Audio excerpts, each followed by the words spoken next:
I'm Lauren, and I've been diving for 6 years.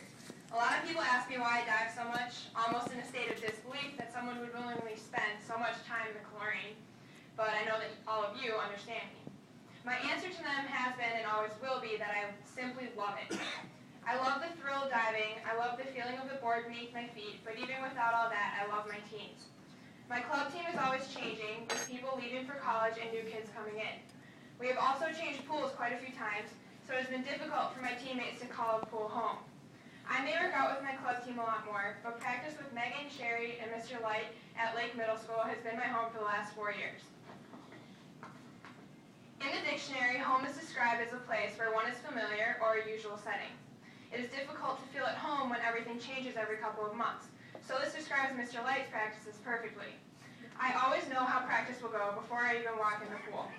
First, team meeting about what went on that day at school, with too many side conversations to count. Then we all jump in to swim a 50, even though most of us hop half of the way, and Megan and I only swim a 25.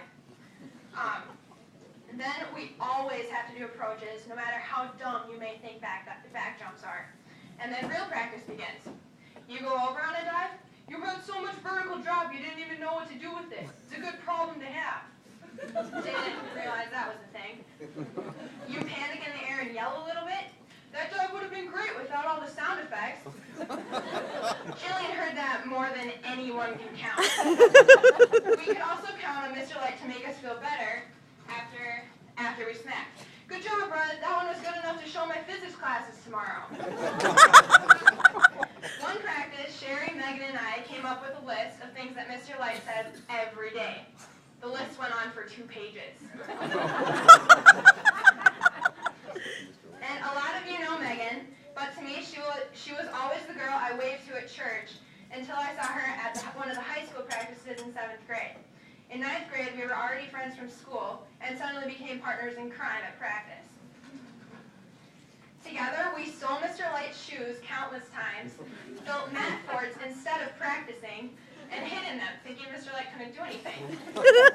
We had sword fights with noodles. We hit Mr. Light's bike in the hallway, I think 3 times in 1 week. We thought we were geniuses. And we plotted to push him in the pool, but that never happened. The opportunity presented itself, but we were too tired. Megan isn't just a teammate to me. She's my co-captain, she's my partner in crime, and she's one of my best friends. It's really rare that diving teams are appreciated by their swimming teams as much as we were, let alone have 2 of the 6 captains be divers.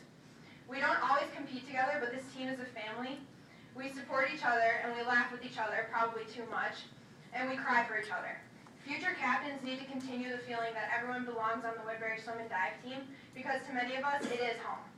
Thank you, Mr. Light, Sherry, Megan, Rose, Jillian, Abby, and Erin, for a great final diving season with this team. And thank you to all the swimmers for cheering us on and even making up a song for us. I've had so much fun this year, and I hope you all do well in the future.